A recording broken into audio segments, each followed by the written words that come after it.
ಇದೊಂದು ಪೂರ್ತಿ sentence continue ಮಾಡಿಲ್ಲ ಅಷ್ಟೇ. ನೋಡಿದ್ರೆ ಯಾವುದು 30 ವರ್ಷಕ್ಕಾಗಲ್ಲ ಅವ್ನು ಹೊಡಿತೀನಿ ಅನ್ನೋದು ಬರ್ಕೊ ಮಾತು ಮಿಸ್ ಆಗ್ಬೇಕು. ಈ ಹುಡುಗನ ಡೈಲಾಗ್ ಕೊಡ್ಬೇಕು. ನೀವು ಇಲ್ಲಿ ಡೈಲಾಗ್ ಕೊಟ್ಟ ನಂಗೆ ಅಪೋಸಿಟ್ ಡೈಲಾಗ್ ಹಾಕ್ಕೊಡಂಗಿಲ್ಲ. ಫಸ್ಟ್ ಮಿಸ್ಟೇಕ್ ಇದು ಬರ್ಕೊಂಬಿಟ್ಟು ಸೈಡ್ ಏನು ಡೈಲಾಗ್ ಇಲ್ಲ ನಮ್ದು, ಏನು ಡೈಲಾಗ್ ಇಲ್ಲ. ಅವ್ನು ಸುಮ್ಮ ಕೌಂಟರ್ ಡೈಲಾಗ್ ಹೆಂಗೆ ಕೊಡೋದು ಸುಮ್ಮನೆ ಇಂಥವು ಹೇಳೋದು ನಾವು ಸರ್ ಫೈಟಿಂಗ್ ಏರಿಯಾದ. ಚಾಕು ಕೊಡೋ ಫಸ್ಟ್ನಾಗ ಅವ್ನು ಕೈಯಾಗ ಬಂದ. ಅವ್ನು ಚಾಕು ಬಗ್ಗೆ ಏನಾರ ಹೇಳ್ಬೇಕು ನನಗೆ, ನಾನು ಚುಚ್ಚಿದ್ರೆ ಬದುಕ ಚಾನ್ಸಸ್ ನಾನು ಅಂತ ಏನೋ ಡೈಲಾಗ್ ಇಟ್ಟಾಗ ಅಪೋಸಿಟ್ ಡೈಲಾಗ್ ನಾ ಹೇಳ್ಬೇಕು ಅವಂಗ. ಸ್ಟಿಚಸ್ ಬಗ್ಗೆನೇ ಹೇಳೋದು. ನಾನು ಚಾಕು ಸ್ಟಿಚಸ್ ಹಾಕೋಕೆ ಜಾಗ ಇರಬಾರ್ದು ಅಂತ ಹೇಳಿ ಸರ್ ಆ ಥರ ಹೇಳ ಅಂದ್ರೆ ಕೌಂಟರ್ ಡೈಲಾಗ್ ಎಲ್ಲ ಹೇಳೋದು.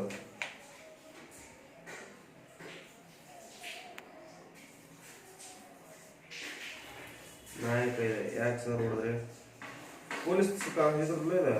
ಪೊಲೀಸ್ ಇದ್ದಾಗ ಏನೇನೇ ಅದಿನ್ನು ಫೋನ್ ಹಚ್ಚಿದ್ವಲ್ಲ ಪೊಲೀಸ್ ಇದು ಕಾಸ್ಟ್ಯೂಮ್ ಪೊಲೀಸ್ ಕಾಸ್ಟ್ಯೂಮ್ ಫೋನ್ ಹಚ್ಚಿದ್ರೆ ಅವರು ನಾಳೆ ಮಧ್ಯಾಹ್ನ